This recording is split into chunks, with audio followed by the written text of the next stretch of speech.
If you haven't heard about Anchor by Spotify, it's the easiest way to make a podcast with everything you need all in one place.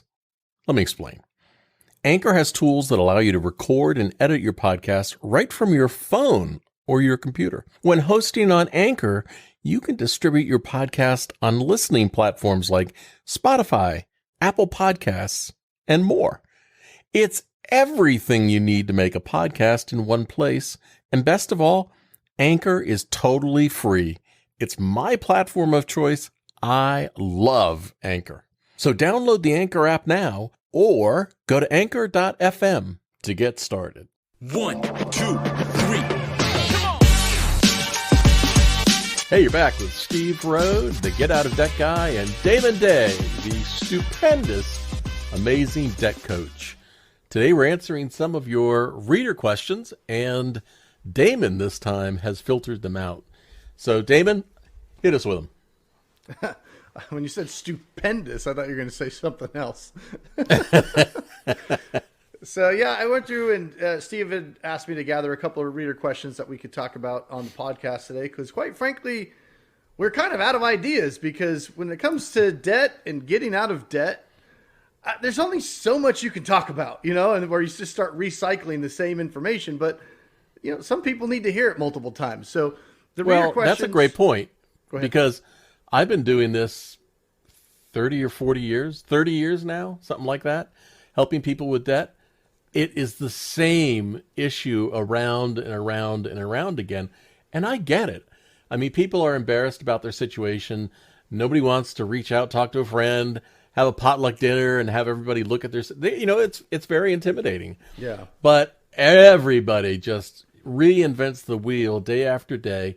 And Damon, I think that between the two of us, we probably have 50 plus years of experience dealing with people and their financial problems. We have seen it all, almost all, because there's always a new surprise. But it is tough to continue to give people the same advice that we've given 10,000 times before and have people say, oh, you don't know what you're talking about, or that's not true, and you just get to a point, I'm just being honest here, you just get to a point like, whatever. You win. I give up.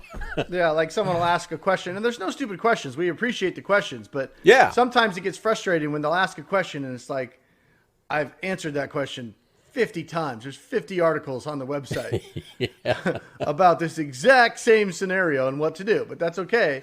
Like two of these that we're going to be doing today are about different debt relief companies. And we're not going to mention names because it doesn't matter the name, because it doesn't matter because they're almost all the same. But Steve, you and I have seen this song and dance. Hired debt settlement company or debt relief company or debt validation company. Debt validation company took my money for a year, for 2 years. Debt validation company or debt settlement company didn't do what they said they were going to do. Now I'm getting sued. Is this company a scam? What should I do? I mean, we see that every week. I have a handful of reader questions that are basically that. I could have summed up 80% of our reader questions are that. Is this company a scam? They're not doing what they said. And it's like, yeah, these companies don't do what the salespeople say these companies are going to do. I know. And let me bitch about this for a second, because what has happened over the decades is it's the same damn sales pitch. The company at the time that's scamming people ends up going out of business. Somebody else picks up what they think is a great idea and reinvents the script. And consumers constantly, I understand why, human nature, behavioral economics, the psychology of money, all that stuff. But consumers constantly fall for the magic sales pitch, as you have said, the magic beanstalk letters, and instead of listening to good, honest, realistic, functional advice. Yeah. And it gets frustrating. And the word you said, scam, that's also nuanced, right? It's like, is this company a scam? Oh, yeah. Is this company a scam? It's like, what's your definition of a scam? Did they take your money with the intent of running off to the Himalayas, never to be heard of again? That's a scam? Well, that's an obvious scam.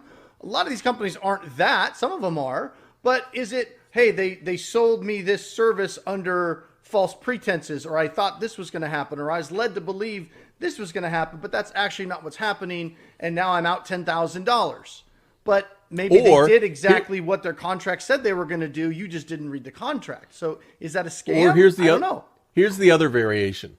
The company sold you something, but then the creditors changed their policies and procedures. Yeah. Doesn't mean the company was a scam because they don't have any control over that. Yeah, exactly. And it's like when you mentioned, people repackaging, changing the scripts, like this debt validation BS. It's okay. Debt validation is a scam. I used to do it for people 20 years ago when I was like 20, 21, 22. And I thought, this is great. We send these special magic beanstalk letters, as I call them. And the banks just go away and the debt goes away. And you just show that, we're going to show the banks and we're going to show that they didn't use their own money to create, to give me this money or whatever. And it was money created out of my signature, whatever BS line they're going to use. That is a scam. Debt validation doesn't work. These companies just take your money and hope you don't get sued. That's it in a nutshell. Debt validation these days is these companies sell you on something. They charge you 20, 30, 40% of your debt as a fee, and they just hope you don't get sued, and then they keep your money. That's what they're doing. I don't care what kind of BS dressing the sales guy puts around it. You're better off just sticking your head in the sand, not paying these creditors, and hoping you don't get sued yourself. Because guess what? That's free. You can get yourself sued for free. You don't need to pay somebody else to do it for you. So you hear from one of these companies that say, well, we're an attorney network. Well, what you don't know is most of those attorneys were recruited off Craigslist. And I'm not kidding. It's just, but it sounds so good. But the thing is, people, they get desperate. They don't know what to do. This sounds really good. And I know this is a shameless plug, but just freaking call me first. I do a free consult in the beginning. You want me to look at a contract? You want me to explain what they're going to do? Listen to what I say they're going to do. Listen to what the sales guy says they're going to do. And then you do whatever you think is right. You pick who you think sounds more logical, me or the sales guy. Yeah. I'm going to win that. And check them out. Yeah. Check them out. I'm always about check out the company. I encourage people to do it. Just check, talk to as many salespeople at as many different companies as you want, and then schedule a consultation with me, and I'll interpret all the BS that you just heard. And what I say is going to make a lot more sense. Don't take my word for it. Trust your gut. Talk to me and see if I'm right. Here's the one question that you can ask 3 companies, and it'll tell you immediately what's going on. You talk to company 1, and they go, oh, we got a magic solution. Your payment's going to be $800 a month. Yeah. All right, now you call company 2. You say, I talked to company 1. They said my payment was $800 a month. And the company 2, I guarantee you, will go, we can do it for $700 a month. Yeah. Company 3 will say, we can do it for $600 a month. How are they all making up numbers? But wait, then you call company 1 back. Oh, we can lower your payment $500 a month. Yeah, we can do it for $5. Yeah, forget about the 8. We just we want some money, please. My commission is riding on a yes here.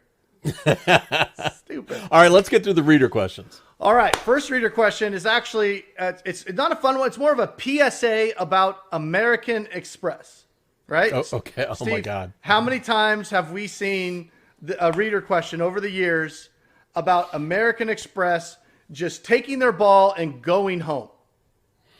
American Express kicks loyal customers in the nuts all the time for their own reasons. Yep. And it happens all the time. You lose all your reward points, your perks, and everything else. I'm not going to spoil your message here, but it's constant. Let me read the reader question. And this is not a one-off, right? We've seen this a lot with American Express, with other companies too, but American Express loves to kick people in the nuts, as Steve says. So question is, I've been a platinum card holder for 30 years, having accumulated 3.5 million reward points. Let that sink in for a second. In January, I don't know why they didn't use them. Later in the question, he goes on to say he accumulated them and had not spent them on anything. So American Express is not a bank account in that sense where you just bank those reward points, like use them. So he goes, in January of this year, after being bounced around from customer service rep to customer service rep in India, calls being dropped, calls not being returned, I lost it and used profane language. Now, let's pause there. I get it. I'm not one to be shy of profane language, especially when dealing with customer service reps, usually in a different country. It is the most fucking frustrating experience on the planet, right? I mean, I'll put it on mute and I'll be screaming, and my wife knows I'm on customer service. Live fucking person. I want a live fucking person now. You know, I get it. I've been there, right? So this guy, unfortunately. But here's the big but is yelling at the American Express customer service person that might be just reading from a script and not giving you the answers that you want is like yelling at Ronald McDonald for a bad Happy Meal. Yeah. Right? The two are not connected at all. Yeah. And I've never yelled at a live person. I've screamed my ass off at the recordings asking for a live person. But whenever the live person comes on, I'm like, oh, how are you doing today?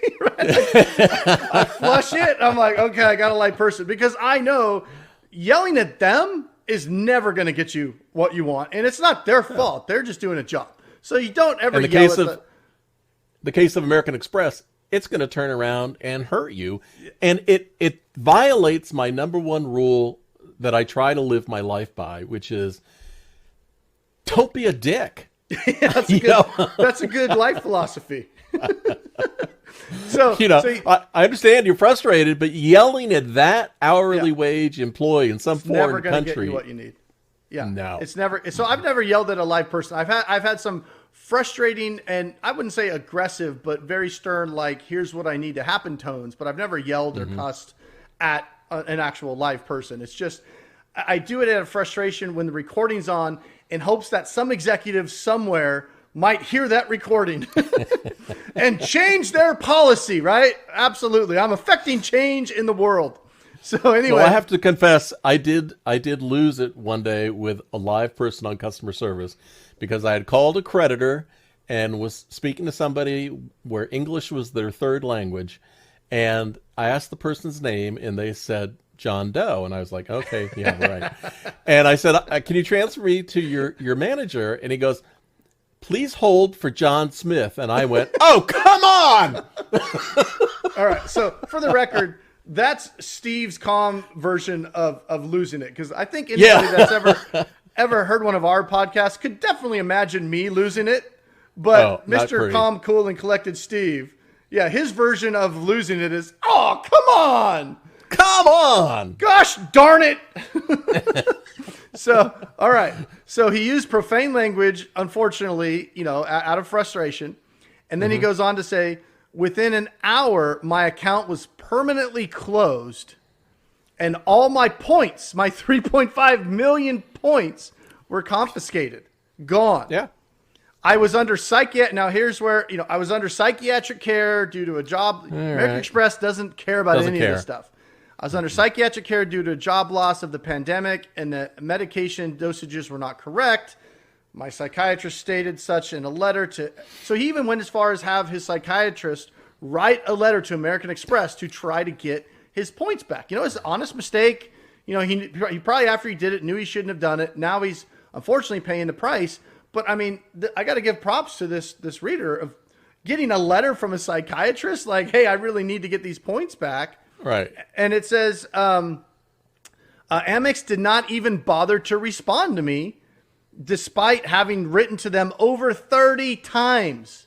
Right? Amex that doesn't help your case. Amex doesn't give a shit.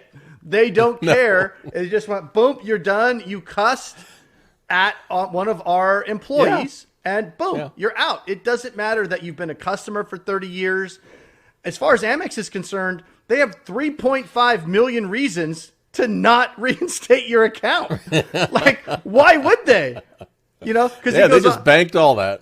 Yeah, because they can point to this. They have you on recording. You cussed at this person. We're here to protect our employees. So no. So now they have under their terms a valid reason not to have to give you. And he says, I've since reached out to the New York AG's office to deal with them.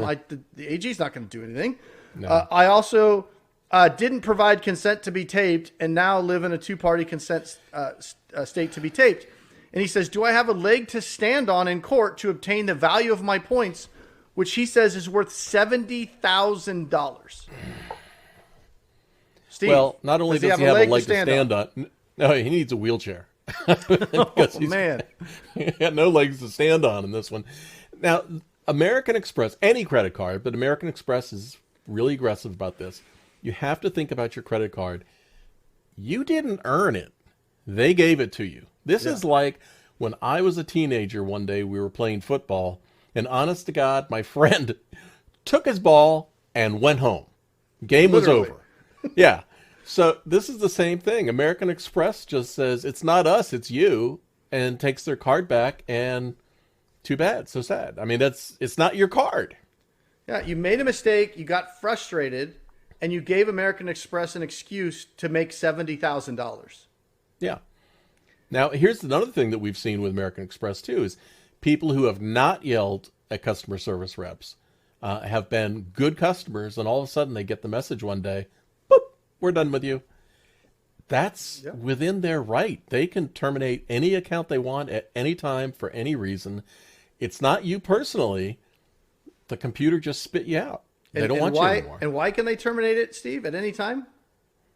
Well, it's their ball. They took it home. That's right. It's their ball. They went home. And why would you have $70,000 of points just sitting there where it can be taken? It's just like an available line of credit, right? You say, oh, I don't need an emergency fund. I have a credit card and it has $10,000 in available credit.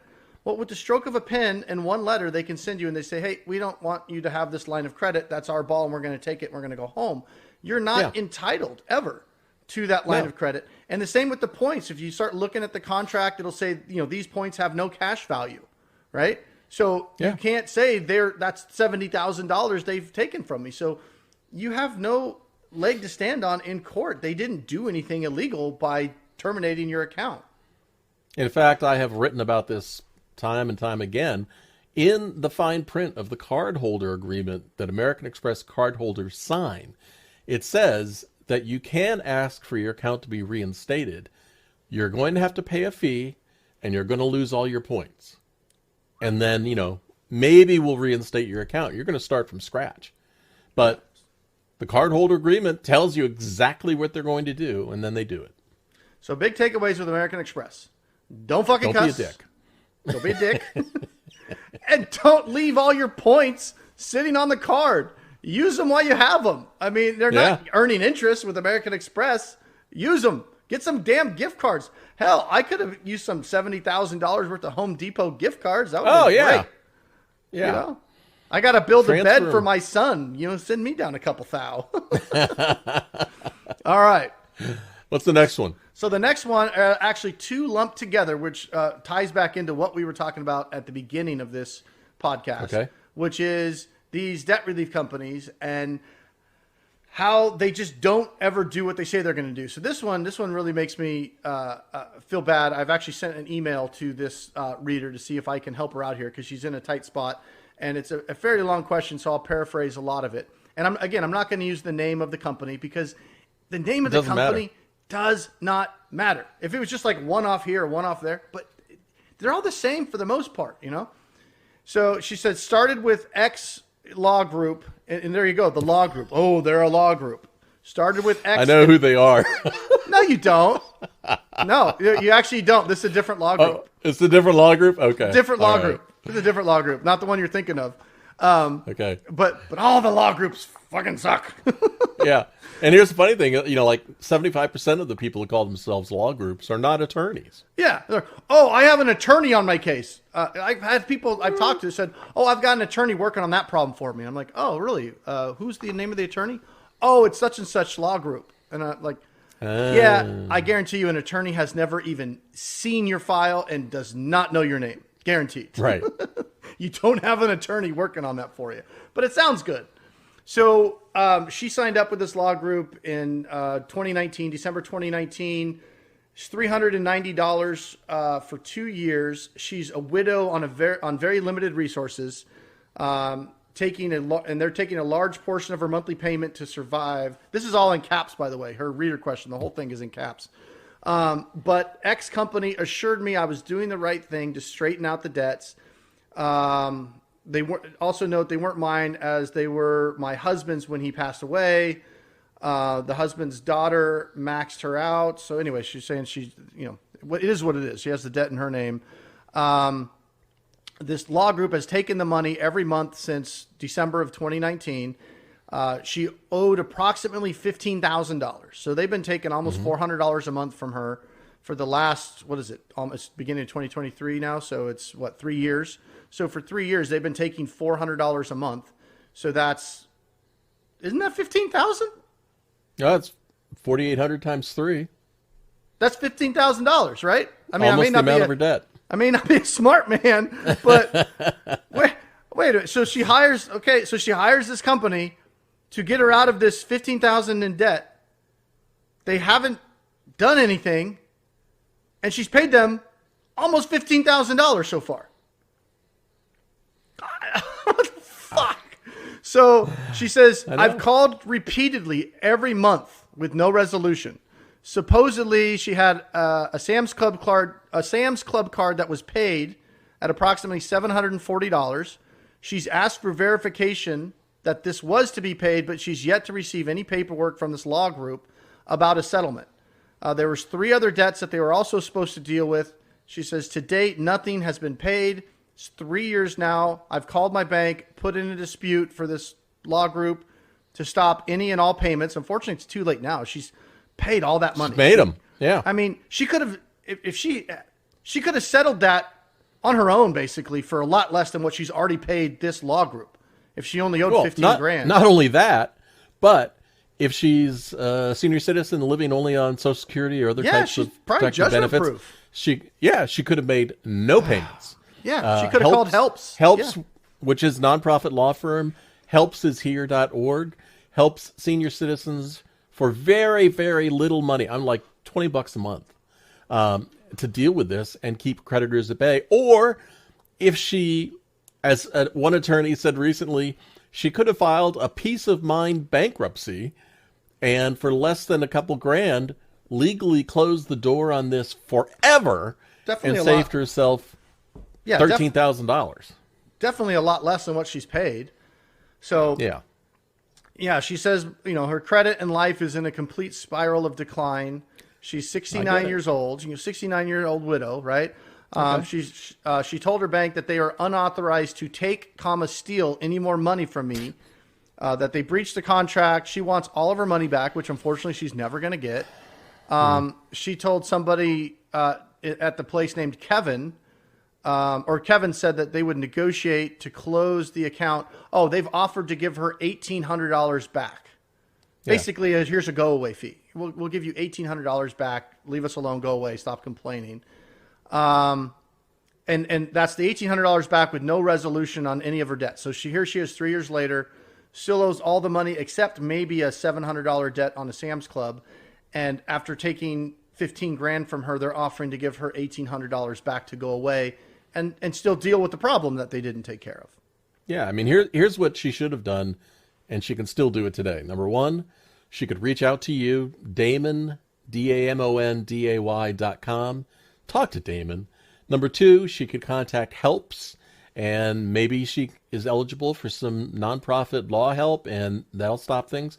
Or number three, she could talk to a bankruptcy attorney, but expecting that she's going to get her money back over the decades. Unfortunately. How many times have we seen people get all their money back?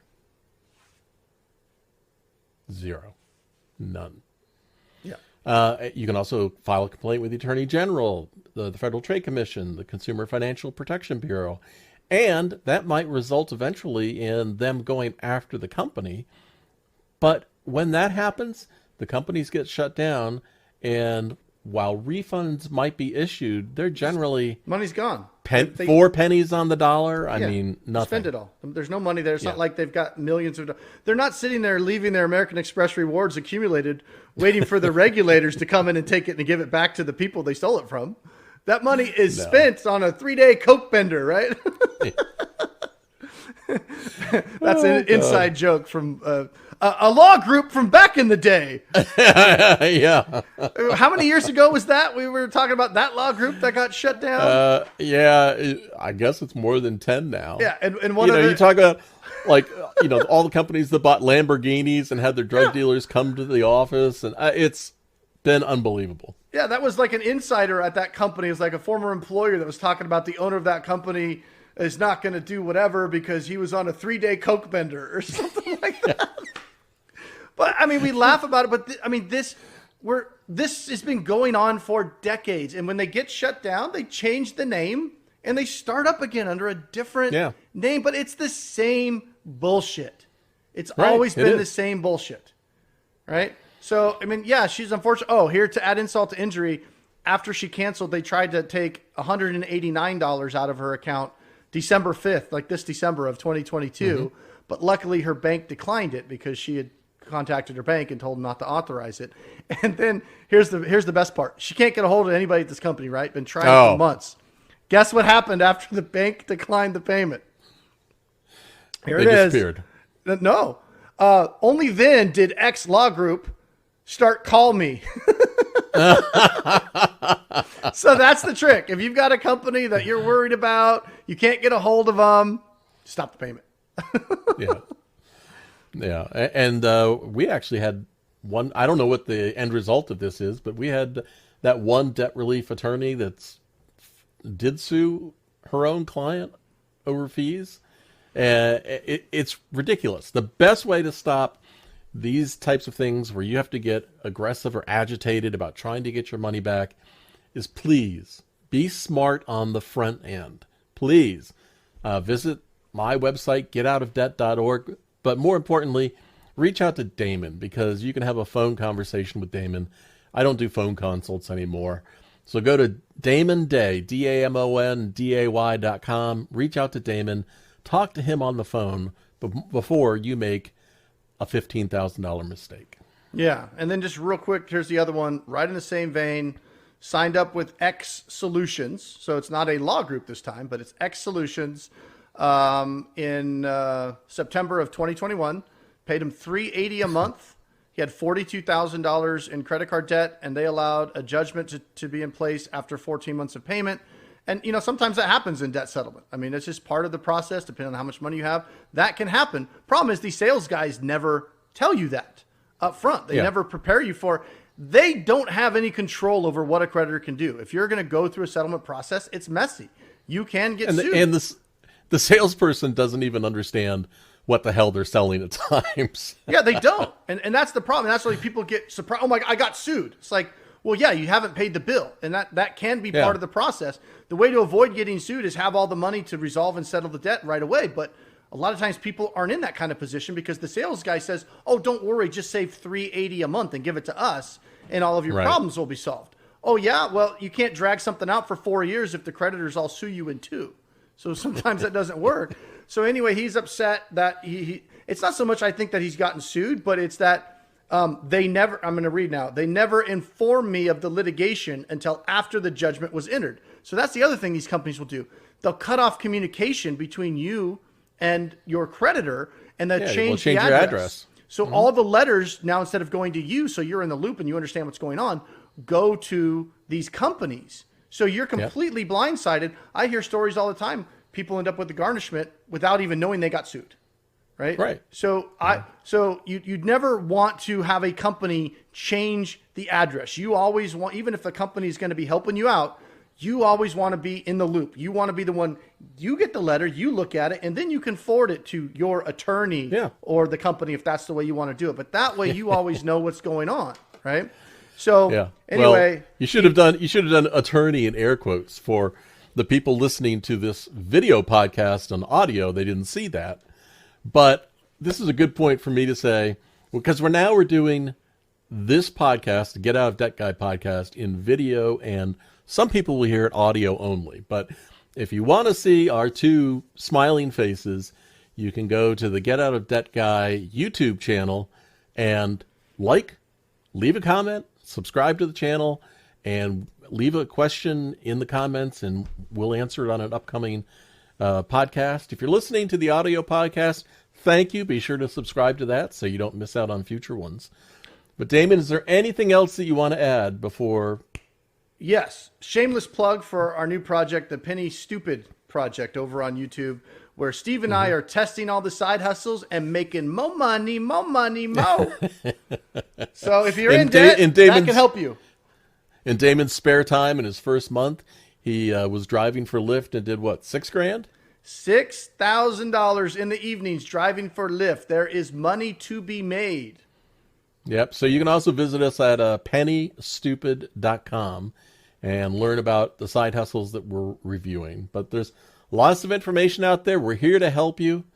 Damon, thank you so much for picking out and reading the reader questions this time. I think now you have proven yourself to be an excellent host. Awesome. So we're gonna have to do more of this. Where you sit there and nod. Yeah. Uh-huh. Yes. Yeah, it's my turn. I mean, that's what I do. All right, go edit All this right. puppy. All right, see ya. Peace.